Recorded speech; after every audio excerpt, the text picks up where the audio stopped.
And I think there's different kinds of dirty talk. There's so many different ways to do it. There's not just one way, right? And some people really like to talk during sex, some people don't. So it's important to be able to see that one size doesn't fit all when it comes to dirty talk. I'm Amy. I'm April. Certified sex educators, sexperts of the year, and best-selling authors. And we're on a mission to help you have more spicy, connected, and amazing shameless sex. Welcome to the Shameless Sex Revolution. We're so close, it's like we have our own language. We're making sex and relationships shameless. To learn more, go to shamelesssex.com. And for 15% off some of our favorite sex toys, use code SHAMELESSSEX at purepleasureshop.com. You were listening to a pleasure podcast. For more from our sex podcast collective, visit pleasurepodcasts.com. Well, hello, everyone. Hey, everybody. Welcome back to the Shameless Sex Podcast. Waka, waka, waka. Oh, that's a fun intro. I like that even better than mine. Just like a little Wikipedia. I'm going to become a DJ now. DJ Chipperoony? Yeah. DJ Chippadoodle. Chipperoll. Chippadoodle. That'd be fun. So last Friday, which is actually today when we're recording, so April knows, so we're not confused, we released a little teaser, but it was of a clip from a past episode that we did with Celeste and Danielle. And they've been on our show many times. They are the creators of Somatica. And so if you listen to that episode, or if you have not, go and listen to that. So it's like a 15-minute clip from episode 133 about their creation of core erotic desires, which is based on a book that they wrote. This one is Dirty Talk. And you went to the Somatica Institute. Yep. That's where you met Emily Morse, yes, Dr. Emily Morse. In Somatica, yeah. In Somatica, the training. Yep. And that was where 2016. So I really will say they have birthed Shameless Sex. Totally. They helped birth Shameless Sex. Yes, exactly. Thank you for saying that because also April, we both knew Emily before that. And then I got to know Emily even closer, at least for myself. You actually knew her pretty well before that, but in a way that I was didn't. A fangirl, Amy. Yeah. Well, me too. We'd be like, there's Emily, Dr. Emily Morse at trade shows. And then we were in Somatica together. And after that, she invited April and I to guest on her show in early 2017. And that's where we decided we would start our own podcast. I was more of a fangirl because of her Bravo show. Oh, yeah. Misadvised. Well, yes. Misadvised more than the podcast. The podcast I liked, but I loved the Misadvised show. And it only was one season. Yeah. But it was so fun to me. She is, yeah. I don't think I've ever even seen that before. Oh, you haven't? No. Oh, we need to have a date night and watch it. Let's do it. You and I need a date night, Amy. Yeah, we do. I want to invite people to have date night with their friends. Yeah, more date nights. And that's what Celeste and Danielle would advise as well. Yeah, so this probably. episode is about dirty talk. This is a hot topic. We've done past episodes on this, not with Celeste and Danielle. And they specialize in this and so much more. Wait, these are also hot topics on our retreats. Yeah. Oh, dirty talk is dirty huge. Talk. Oh, yeah. This dirty talk is the ways to do dirty talk and how, because people get very uncomfortable and it can feel pressured or it can feel hard. Performative. Yeah. It can feel it's confusing. Like, what do you say? Where do you get the content? So this is great. I can't wait. And we're taught that there's one right way, or you see in porn, it's like, fuck yeah, bitch, you like that, and you're a pussy. And so just stay tuned because Celeste and Danielle will paint more pictures. Someone just got turned on when I said that. Oh, hi. About the variations of how we can do this. And then also they have a really epic training coming up. Like April was saying, I was a part of their sex and relationship coaching training in 2016. They offer these every year. They are now online, and you will learn more as we share this episode. But if you're interested in becoming a sex and relationship coach or just diving into deeper work with yourself, because there was a lot of people in that training that I was in that it was not just for a career, stay tuned because that is coming up at the end of April. Ready for a sex question, Chip? Okay, I'm ready. Let's go. Here we go. This is actually kind of a sad but very common one. Oh. I'm in an almost sexless marriage. Oh, by the way, I assume this is a dude, but they didn't say. Okay, not wrong. I'm in an almost sexless marriage. We are hanging on by a thread and need a miracle. We heard about your next retreat, but it doesn't work with our schedule. What should we do? Okay. Yes. So they're speaking from the we. Yes. Not French, but not French. No, wait. It's we. Yeah. It's W-E, we. Yes. And so that means. And I'm assuming this is a couple. The him. A him and a her, maybe? Yes. Well, Yes. we think? Yes. Yeah. And That's a lot of listeners are him and hers. Well, the reason why I'm assuming also is because of the email. It seemed like maybe a man's was writing, but you never know. Okay. So first of all, the penmanship or the typing? It was the actual email address name had a name in it. I am fucking with you. And I love that. Yeah. This is handwritten and mailed. If you want to mail us anything, go to 55555. Actually, we should start that. Like pen pals. So first of all, you're not alone. Super duper duper common. And I'm assuming this person heard us on past episodes because they were talking about the retreat. And we've talked about how we've had people come in marriages, like the last 2 couples retreats. There were 2 different couples where they were it was almost over. We didn't know during the retreat. Yeah. And they left remembering why they got married in the first place. And they were in a sexless marriage at that point too. And we don't know. We do intake forms. We do, but they don't share all of that. But it doesn't always equate to learning about people. It's hard to say like we're on the verge of divorce. Yeah. And then sometimes when you're in person, there's stats about how much more people are honest when they're in person rather than in a digital space. Totally. So when you're in person, you feel that the openness, especially when you're experiencing other couples in the same realm. You're seeing other couples who are also saying things are hard, we need help. And I think on average, we have retreats where they're like maybe, 75% are like, things are hard, we need help. And then there's like 5%, there's like things are really hard. And then there's the 10% that math doesn't add up, but they're like, things are great, we just want funsies. Yeah. So you're not alone. So those next retreats there are in October, or the next couples retreat. But anyways, you can't go. So my first question for this person or these people is, have you seeked out help with like a therapist, a coach? Yeah. Have you done that one-on-one, or I guess it's 1-on-2 work with someone else that is educated in this field of helping you through these hard times? Are you just, because they're not saying that, like we've tried it, we're not seeing, we've tried everything, we've worked with therapists, and I'm not saying just like a couples therapist, I'm saying like also like someone that specializes in sex because it's sexless. So that's my first set of advice would be like, go seek that out. And you can do online, if it's a therapist, a sex therapist online, they have to be in your state. But if it's a coach, they can work outside of the state as well. And there's more retreats. Yes. Right? Because if the scheduling was the issue, there's more retreats. Yes. There's more opportunities. Well, the Killing Kittens cruise. Yes. Well, exactly. And that's not a sex cruise. No, it's not a sex cruise. No, it's not a sex cruise, everyone. Killing Kittens. It's a cruise. It's not therapy cruise. No. It's glamour meets sexy with workshops, though. It's shameless sex. Yes. Which it's hard to explain. It's kind of like Burning Man, which I've only been once. Amy goes. But people are like, what's Burning Man? It's like the color blue. How do you describe the color blue to someone? Like the sky, but it's different everywhere you go. But if you can't see the blue, what if you're colorblind? Exactly. Actually, no, I don't know if blue applies to that. But anyways. The point is, you have to experience it because it is that good. Yeah. Totally. 100%. And so the Killing Kittens cruise, we will be there in June. You can go learn, this is 2026. You can go learn more in the show notes. It's glamour meets sexy workshops by people that have PhDs, that are therapists, that are educators like us.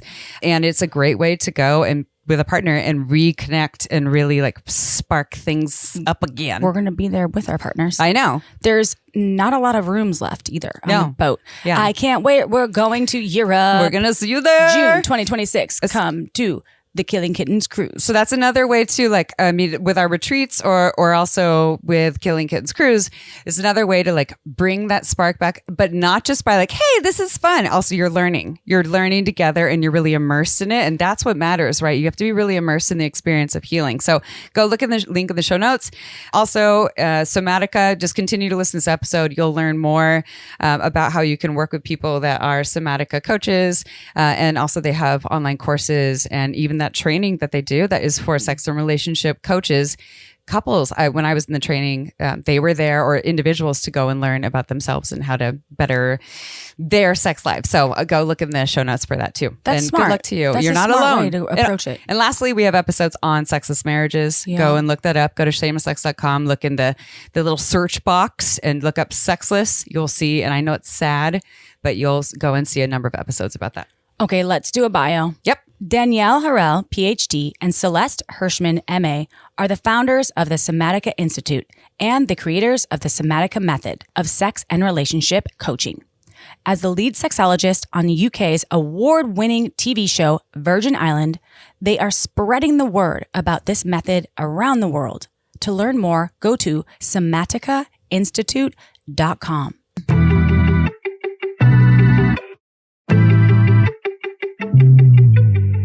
Hey, Chip, have you ever wished your vagina could have a spa day? Who doesn't every single day? And guess what? Soaking Wet from VB Health is like a spa day in a bottle for your lovely lady bits. And guess what? It really, really works. That's right. VB Health creates supplements that work.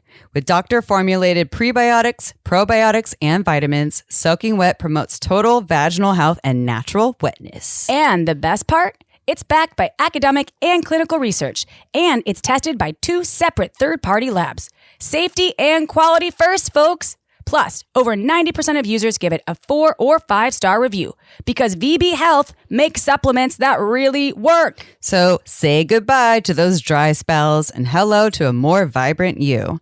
It's like your vagina's new best friend.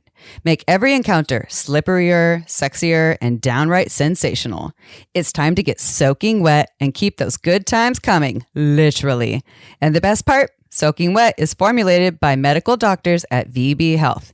Visit soakingwet.com and use code SHAMELESS for 10% off or click the link in the episode description. Soaking Wet from VB Health because your pussy deserves the best. All right, everybody, it's interview time and we're switching it up. This is April and guess what? I'm so excited. I'm here with Amy, of course. I'm here. And we're here with 2 brilliant humans that we've known for quite a while and that I can speak for both of us because we've been on before the recording went live. They are, I don't legacy humans. They are people that have changed the world of sexuality and they need no introduction in my world, but I do want you all to introduce yourselves because this is Danielle Harel, Ph.D., and you heard a little bit about both of Danielle and Celeste Hirschman, MA, in the intro. But these 2 have created the Somatica Institute, the Somatica Method. You have so many credentials, accreditations, all of the things. So can I stop talking and have you all introduce yourselves? And can you tell Amy and I how you got to where you are in the field of sexuality? Sure. Rochambeau, who goes first? I'm happy to. Yeah. I'm Celeste Hirschman, one of the co-founders of the Somatica Institute and creators of the Somatica Method. And, like everyone's road, it was long and winding, but I've always had a one-track mind. I love thinking about sex. I love talking about sex. It's all I ever wanted to talk about. So I ended up getting my master's in human sexuality studies and then took a sexological bodywork training where Danielle and I met, and we just had this vision and created our own method of sex and relationship coaching that's experiential and cutting edge because we want people to be able to practice the tools of intimacy in real time. We believe that's the only thing that gives them the empowerment and confidence to go out in the world and get what they want in the realm of sex and relationships. So that's what I'm all about all the time. And I'm Danielle Harel, and I was always interested in sexuality like Celeste, but a little bit differently because for me, there's a lot of when I grew up, there was a lot of don't do this, don't do that. But sex was something no one talked about. And this is a great, great place to be able to be me and just do me the way I'm just being myself. And I wanted to be a sexologist really early on. It was not an option when I was growing up. And I said, okay, I'll just take the psychology route. Did my master's in clinical social work and then practiced many years with clients. And I was still moved to the US and I was this is it. That's what I want to do. Did my own exploration, did my Ph.D. in human sexuality, met Celeste, and Celeste told you the rest of the history. So yeah, you 2 dream team. And I feel so grateful that I was a part of the training. I know that when I was part of the training in 2016, it was in person. I know you have the training. When I say the training, everyone already heard the intro. You do a sex and relationship coaching training, and you also work directly with clients. You have online sex classes. There's so many things that you do. It's not just that. But I gained so much from that training. I remember it was Charlie Glickman, who's the one that told me, because he had done it, I think, the year or 2 before that. And And he was one of my mentors. And I was like, Charlie, I'm trying to figure out what my next step is, right? I was in the sex toy field and the educator. And he's like, I think this would be really great for you. Knowing me that I'm super heady, though, he was like, it is very experiential, though. Like, it's not just like talk therapy, blah, blah, blah. And so it was super powerful. And I know now you have the training online, but it's still experiential. And we'll dive into more about what that's all about. But I just want to say to everyone listening, I stand by that what you all said, the experiential part being really, really important for all modalities of therapy, especially sex. And now we are here to talk about dirty talk, the juicy topic of dirty talk. And before we dive into the dirty talk part, and I'll give like a smidge more blah, blah, blah. I'm really curious, but I have my own answer, how dirty talk and somatica link to each other. And I'll just say, I remember being in Somatica in 2016. And one of the exercises was, and I don't know if we have done this at our retreat before, because we have brought in some of your exercises to our Shameless Sex retreats. It was like, it was almost like telephone, but it wasn't like telephone. Oh, we did. What? Yes. Kind of like dirty talk telephone. But I remember sitting down with one other person, and it was a man, and we were telling erotic stories, but it was like he would talk for 1 minute and then I would talk for a minute. We keep adding to the story, and it was edgy, but it was hot, and we were like looking at each other in the eyes. Anyways, so dirty talk, and how does this link to Somatica, the Somatica training, and also what you all teach? Yeah, so dirty talk is definitely my biggest turn on in, like that's like for me, like fueling the brain is one of the things that like really, really turns me on, because like I don't like just like the action of sex. I need conversations during. And I think it's very related to Somatica because it's experiential. We teach people how to talk dirty, and we teach people like how to bring it to their sex life, because dirty talk is a great lube. It's true. I think one of the ways that we really help people learn how to do the best kind of dirty talk in Somatica is because we have this concept of core desires. And core desires is what you want to feel during sex. And I know we talked about this before on your podcast.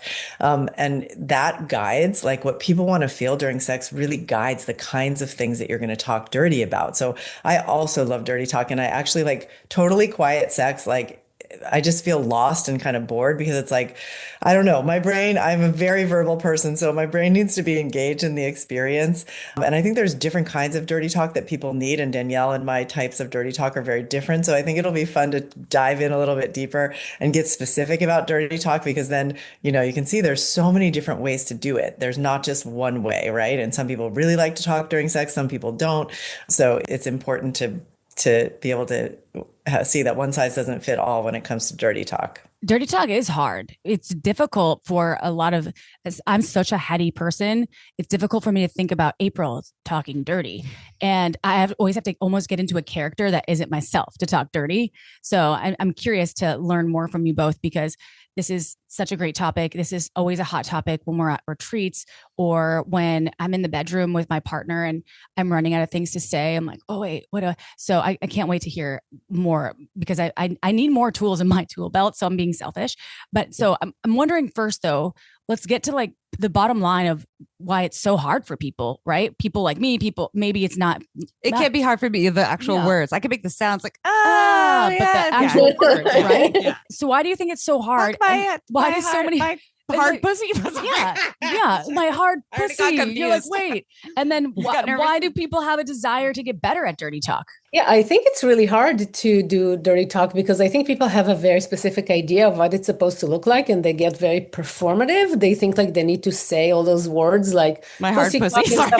Exactly, right? They think that that's what dirty talk is, and they're like, I don't know how to put it all together, all of the words that I'm supposed to say with, but actually, so that's why it's hard. It's also very vulnerable, because this is like, if you actually, and we're going to break it down, like how to do dirty talk, it's actually very vulnerable, and it's very disclosing of what is it that you really want to do or you really want to feel. And that's why it's so amazingly connected to core desires, because that's why it gets very vulnerable. So if people think performative, it can make them stuck. If it's vulnerable, people can feel shame and not want to disclose themselves. So that's why it's hard.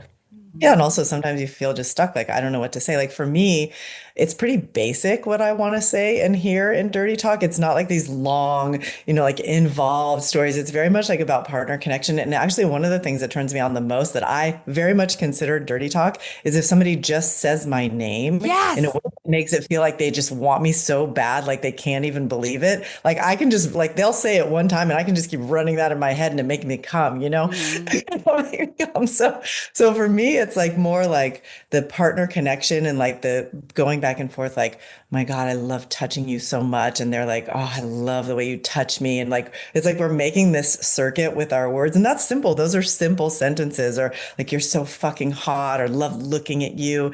I like to say those things. I like to hear those things. I like it to be like a conversation kind of between me and my partner that's very present moment. Oh my God, I love the way your cock feels inside me. You smell so good. You taste so good. So it's like this engagement and like really like diving into how the sensuality and all of the touch, and but also like the way that we look and the way that we feel together, how good we make each other feel. All of that for me is like the heart of what turns me on about Dirty Talk. But it doesn't have to be. It's very simple. It's just like, you're so fucking hot. You make me come so hard. Yeah. Or especially if you're just like Celeste or however they want to say it. Yeah. We got her. Yeah. Or yeah, I'm sure the tone matters. I'm just gonna, because we were talking about the core desires and how much that matters. Let's move to that one. Because we had a question also, actually asked someone on this property that we're on, was like, what would you ask about Dirty Talk? And she's like, I don't know, I'm not good at it. Maybe we can put these together. Well, what would you ask if you could ask like she said, ask Google or ask ChatGPT. Yeah, ask AI. And I was like, no, what would you ask if you're with educators who could teach you about it? She's like, I don't know. My question would be, what do I say? So I'm going to link this to the next question and put them together then. That plus, what are some of the best ways, and I know the core desires are a part of this, for someone to discover their unique and or authentic way of doing Dirty Talk? Yeah, so I think like if we go to the concept, and I just want to add to whatever Celeste said, because I don't like to talk. I just like to hear dirty talk. You do, yeah. So I just want to give that as an option as well, because I'm not like really, I need to be like more quiet, but I'm very happy to teach my partner how to talk dirty to me. So I think like it's a little bit different skill for me, because I'm more like in a coach mode when I do that. So then I don't get like so, but then when I'm in the bedroom, I want to be like, just hear the story that he has to tell me about my story that turns me on. And that brings me to core desires, because really kind of understanding what really turns you on in the bedroom is like the most kind of like potent way to help you get turned on. And sometimes, like, and I know for me, like my first thing that I need to feel is like the queen. Like I need to feel like completely revered and like I'm the shit. Okay. But then I'm actually wanna be, I'm like, have another kind of core desire that's more like, I want to be forced. Ooh. And I want to be told, and I want to feel a little stuck in the situation, and I want to feel like I don't get to get away and I need to give something back, So like doing this whole story when I kind of tell him, and we know it, right? We like play for a while, and then I say, okay, like, I feel like the queen. I'm being taken care of. I'm getting my amazing massage. Okay, I say it's go time. Okay, and then, is it always in that order of operations? Or is it so? It's you need to feel like the queen first, and then it's the force. Like it's if you don't have the queen part, then the force part wouldn't work. Exactly. Okay, got it. Okay, yeah, cool. Yeah, and then for the force, they can just tell me, well, you think you're gonna get all those massages here, what do you think? No, you're not leaving without giving me what I want, that's it, one sentence. And I was like, okay. Yeah. Boom. You liked it, Amy. So I mean, that's landing for me. Oh yeah, exactly. I resonate with that. I need to feel like a queen all the time too.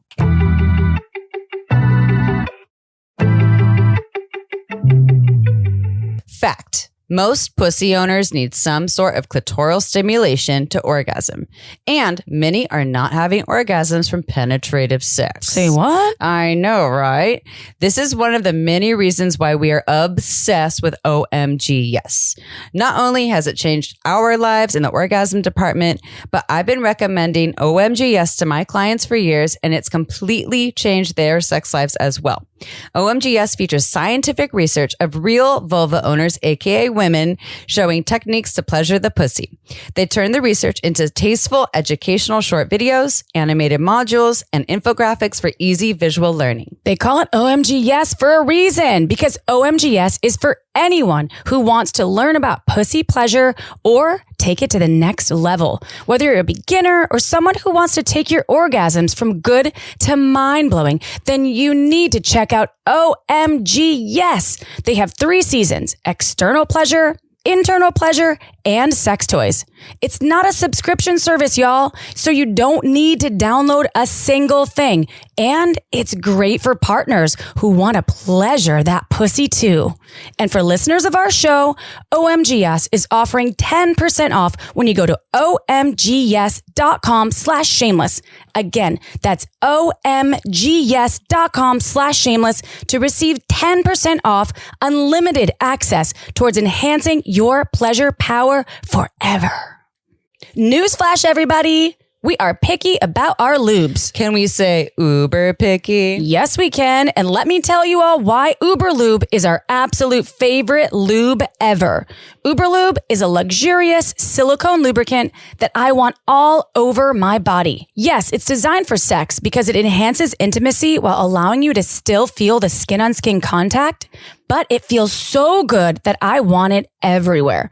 Uber Lube is long-lasting, leaves your skin feeling velvety smooth, and it's there when you want it, but then it dissipates when you're done. Yes. Aside from using Uber Lube for all of my sexy sessions, and I use it all the time, I also use it for massages, for my hair frizzies, to prevent chafing, and it brings out the color of your beautiful tattoos. Thousands of doctors and therapists in the US alone are recommending Uber Lube to their patients because it's body friendly, less likely to change the pH, and has vitamin E, so it feels moisturizing on the skin. Uber Lube has no flavor or scent, which means it's also great for oral sex. And it comes in a beautiful glass bottle with a pump top, which means easy access to Pleasure Town. Want to see why we think Uber Lube is the best lube in the world? Then go to uberlube.com and use discount code SHAMELESS to get 10% off and free shipping. Again, that's uberlube.com right now with code SHAMELESS for 10% off and free shipping. Well, and so you all taught us about, so like we had discussed, so you like to feel the special is big. So what right? Danielle's experiencing, I need that too. And I don't like to talk either, even though I like to talk in real world.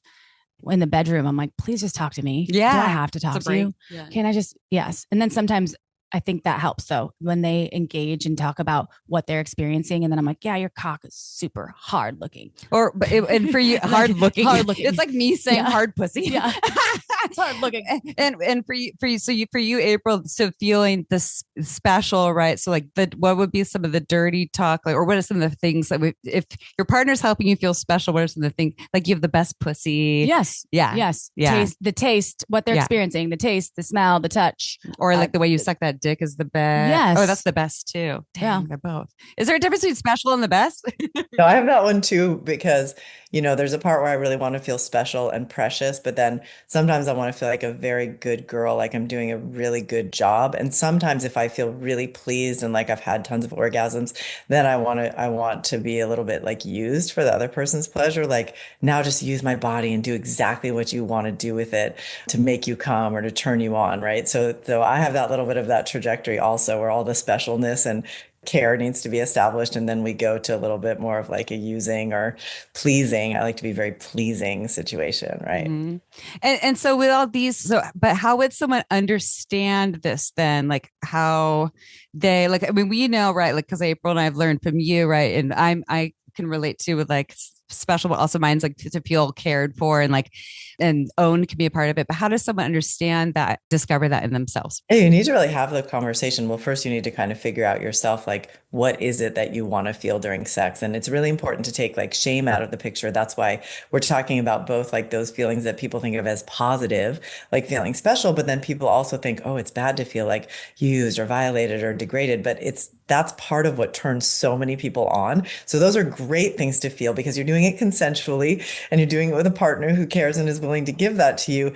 Then you can play with all these maybe like more taboo themes. So, you can play with all like the pleasurable romantic themes, and then you can play with the more dirty taboo themes. And you need to have these conversations about like, okay, so what is it that you want to feel? And then what is one example of a sentence that would make you feel that way? And that you can kind of start to build on. I used to have this list of sentences that I liked that I would even like send my partners, an email.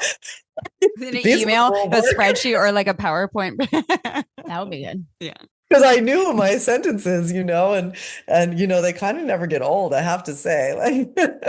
I think there can be a trigger warning for people though, because we've had at a retreat before, dirty talk we experienced, and it was too much for a specific person in a couple, and I almost felt bad because I had engineered the murder mystery towards the dirty talk. Well, it's because we put them together. Right. It was supposed to be its own workshop. I was like, oh my gosh, I forgot that this can be a triggering experience for certain people. So I feel like maybe tapping into that somehow, knowing that, taking the shame off the table, knowing that what your partner's saying to you, like, maybe you're not going to be their dirty slut forever. Don't worry. Right. Like if they're talking, and that's something that I have to remind myself too. When my partners do, I love the degradation when I'm in it, but then I'm like, he doesn't really mean that, right?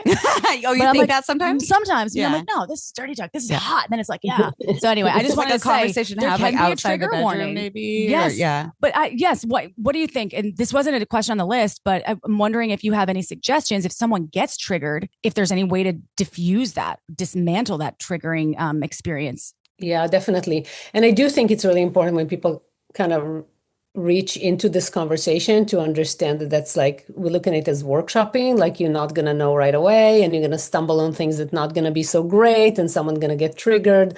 So it's good to kind of go through a little bit like rules of conversation, let's call it, and then say, okay, like also if someone share what they want, it doesn't mean that you have to do it. Okay. Like let's just celebrate the sharing of the desire and the fantasy separately from feeling ready to do it. And then if you are feeling willing to try a few things, you need to really also try what is like turning you in that, like, like if there's something that you are getting turned on by saying, so you want to play with it and try it. But it's kind of better to do it not when you're like in full arousal mode still, just because like you still have like more ability to kind of like relate to the conversation and say, no, I don't like it that much, or let's try it differently. And also, when things kind of like get triggered, it's good to kind of have a little bit of, if you feel that's not working, don't suck it up. Tell me it's okay. We're figuring it out. And then like sometimes people do need reminder even after sex, even if they get exactly what turns them on, they need aftercare and they need to hear that there's like, actually, I think you're like, I don't think about it. What I feel You're not about a dirty, nasty whore. Yeah, I don't think about it in real life. Yeah. I think there's a really good way to kind of like stop that before it starts, which is to have the very simple question: are you a good girl or a bad girl? Are you a good boy or a bad guy? Or are you a good person or bad person, or however you identify gender-wise? But that good people want approval and be told how good they are and what a good job they're doing. And bad ones want punishment. So they want to be told that they're a nasty little whore. And like, I'm a good girl, so I don't want to be a nasty little whore. But nasty little whores love being nasty little whores and they don't want to be good girls, So it's like really, really important to know who you are in that realm and to know who your partner is in that realm,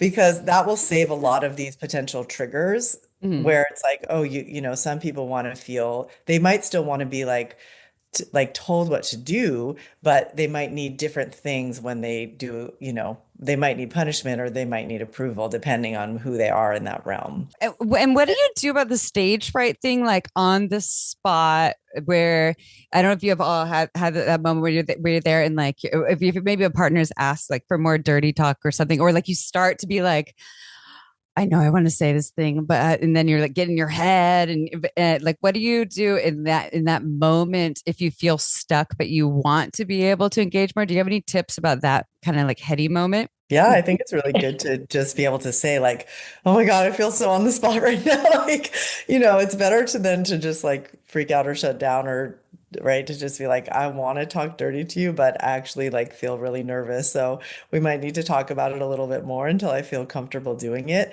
And especially if you're worried about like stepping on somebody's toes or you have something to say that you might think might negatively affect them, it is really good to have the conversation beforehand. So, it's understandable that people freeze. And I know for me, like, role play for some people, like you were saying, April, like, oh, if I'm in a different character, then it's easier for me to talk dirty. And for me, it's like a little bit harder. Like, I'm like, oh gosh, how do I, really like it's fun to role play, but it can make people feel a little bit on the spot too. So some people want to like just authentically be them, and other people really want to like get in and like flesh out this whole other character, which can bring out other sides of their personality. And it's also good to know what's more comfortable for you in that sense, because you might feel less likely to freeze if you kind of know what's easier for you. Yeah. And honestly, like, again, remembering that people just like really setting up the tone that you are trying things. And even if you have been having sex for a long time and you are trying something new, it still might trigger someone. And that's like normal. I think people have this idea that sex is something that's supposed to go like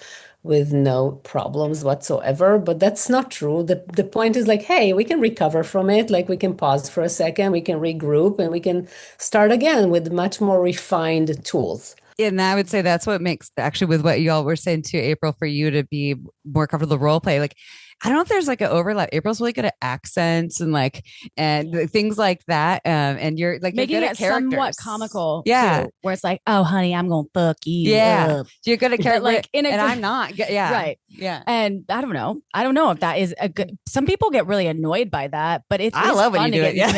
Like if you're playing a sexy vixen, or I'm playing a sexy sex worker in the 1925. And I'm like, I don't know. What would you? Yeah, where? Yeah, come over here and show me your big. That's guns. why she's good at this, because her brain can go. Whereas mine would be like, like once I was Callie, the sex worker for my partner, but where he came and I had a red light on, and it was like the red light district, and I had some absinthe and like a joint and drew a bath, but I'm not good at the accents. So I was like, my persona was I'm Callie from California living in the Netherlands, and so I'm basically still myself. And I'm talking to myself, and I was like, I'm going to medical school and I am a sex worker to pay my way through medical school. But it was easy because I wasn't trying to take an accent. Whereas April probably could take on like the whole other part of it, because that's because I missed my SNL, my SNL career. That was what I really wanted. So but it would be I bring it into the you. bedroom now. Yeah. Like I wanted to do impressions on SNL, and now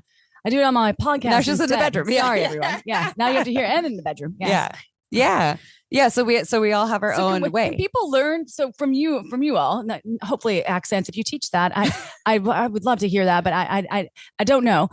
So I know that you offer, obviously you have online courses that I think apply to how you can learn how to talk dirty. If people don't know, if they're like listening to this podcast, they're like, I don't get what these humans are talking about. Like, they're talking about accents now and they're going on tangents. So are there options for people if they want to go learn how to talk dirty? Are there online classes that you all offer? Yeah, we have one about core desires to really help you figure out what you want to feel. And then we have a bunch about hottest sexual movies. And I think this is really helpful for dirty talk, because there's different things that turn people on. Some people like romance, and some people like passion. Some people like dominance and submission, and some people like spiritual sex. And all of those have a whole vocabulary that go along with them, and an attitude and a tone. And so we have classes on, the romantic movie, the passionate movie, the dominant and submissive movie, the spiritual movie. And once you get the vibe of those, then you'll have a much better idea on how you would do the particular kind of dirty talk that goes along with those desires, right? Mm-hmm. So I'm going to want like probably stuff that comes from romance, passion, and a little bit of dominance. That's where my dirty talk ranges. And some people are going to want to talk much more in the spiritual and dominant realm. And other people, it's like, it's this nice mix and match that you can do.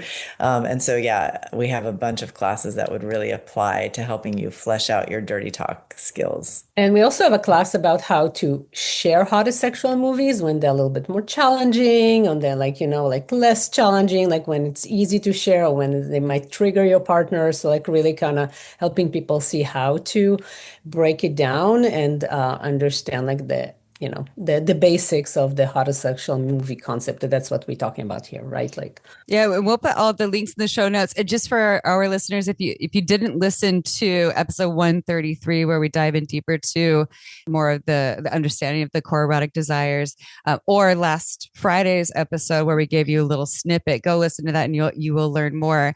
And just because we're here, in case they didn't do that, will you just really quickly, before we learn more about your coaching and all that stuff that everyone should do if you are interested in this as a career, just for your own self-help, the difference between themes and movies real quick, like we just, in case people were confused about that? Yeah. So the core desires are what you want to feel during sex. So that's the emotions like precious and loved and seen and degraded and dirty and naughty and playful and scared. And, there's an endless list of different feelings that you might want to have. The hottest sexual movie is what you want to do during sex. So what's the scene? What's the words? What's the actions, the gestures, all of those pieces that really give you the feelings that you want to have. But it's the actual kinds of sexual experiences that you want to have. That's your hottest sexual movie. Awesome. And that makes it so much easier for my brain, at least, to understand. Yeah. Like, how do I want to feel? Can I download those into a PowerPoint presentation? all of the feelings. I'm going to be like, exhibit A. Yeah. Okay. So that's helpful. You have tools. And so you're going to have to talk more about your coaching and training. How often does it happen? How can people sign up? And also, I don't want to just jump to how people can find you, but let's talk about your training, because there's many layers to that. I know there's the Institute, and can you just share and break it down for us? Yeah. So we've been training coaches since 2013. And because we came up with the Somatica Method, and what we saw is like, wow, people really need this help. People really love this help. And then we started to say, okay, we can't take all those clients. And there's like, how about we train a couple coaches? And, here we are a few years later, maybe 15 years later. And here we are having lots of coaches all over the world taking the training for themselves to become Somatica coaches. And sometimes they, like other professionals want to take the tools to enhance their other coaching modalities that they are doing, or therapists taking it. So we have an institute. That's where we train Somatica coaches. And it is a fantastic training. We also invite some people to take it if they want to for their own personal growth, because I remember people in it doing that. In 2016, my class of 60 people, there was a lot of people that were not doing it just as a profession. It was just for themselves. Yeah, because it's so, just think about it, we talk about sex here and it's so deshamifying. It's so easy to like, oh, I'm not the only one that has those thoughts and feelings. So then you get to see a bunch of people that they share so many things like you, and you feel like, okay, like sex is such a normal thing. I can do it. That feels amazing. So it's very empowering to people to do that for personal growth as well. And also, I know I'm biased, but I think it's the best job in the world. Like, it is. I literally cannot believe that I get to do this job and that this is my life. Like I get to have these deep, amazing, intimate, loving connections with my phenomenal clients. I get to watch them grow and change and go out in the world and really get what they want. And then they send me emails about how much better their life is. And they pay me a really good amount because they know that they can't get this kind of help anywhere else. And so it's like, it's just a dream job. That's, and so like, I'm so happy that we can help so many coaches around the world go out and like have this kind of fun, sexy, and lucrative job. Yeah. Okay. So we're trying to know though, how can everyone live the dream? Yeah. Live the dream. And how what do we do? Yeah. How can people find you, learn more about the work, access all of the offerings that you have, get more of this dream life? It is so amazing what you all create. Yeah. So you can find that if you are interested in the training, somaticainstitute.com. If you want to get classes, learn.somatica.com. And if you just, that's pretty much the best place to find us. You can also, of course, find us on Instagram and on YouTube, and you can gonna link to us. I think it'd be easiest if you just do that in the show notes. Even if you just go to somatica.com, then you can see all of our different offerings. So you can see like it connects to all of our websites, and you can go, oh, I want to get trained. Oh, I want to take a class. Yeah. And if anyone has any personal questions about it, because I've been in the training, I'm really close friends with a lot of people that were in my class, people that were in 2015, people that were in 2017. I am happy to, you can email me, amy@shamelesssex.com. I'm happy to talk to you about it, whether it's for your own personal growth or for your career, because I highly recommend it. And I also know sometimes it can be an edgy thing. So if anyone is like, you want to talk to not just Celeste and Danielle because they're so powerful, I'm happy to be that middle human. I mean, I always thought you guys were a little like hot and scary at the same time. I'm happy to be that person to share more about that too. So, but yeah, look in the show notes and we will have more information about that because Paige, who's a part of our team, is actually going to take the training this year. Paige, we love you. Yeah. She listens to us. She's been with us for a long time. She does all of our marketing and socials. So we love her and we're so excited for her to join the Somatica family. Yeah. It is like a family. It's an institute, and what y'all are doing, again, we just commend you. Huge like honor to have you on the show again. And thank you for sharing more wisdom and more dirty talk with us and more dirty talk tips and getting into your shameless selves. And we just adore you both so much. Thank you for being here with us. And to our listeners out there, we absolutely love you. We won't talk dirty to you unless you give us a review. Ooh, if you give us 5 stars, we'll go real deep and dirty for you. Okay. 5 stars on your favorite podcast listening app. You can also watch us on YouTube. Okay. That's a real. And we love you. Each of those reviews helps more folks out there have more shameless sex, have more pleasure in their lives, help more people find folks like Celeste and Danielle and the dream life that they deserve, the dream pleasure and sex that they deserve. That's you. That's you. All right, Amy, that was fun. Shake it back. All right. We'll see you all next Tuesday. Ciao for now. To learn more, go to shamelesssex.com. And for 15% off some of our favorite sex toys, use code SHAMELESSSEX at purepleasureshop.com.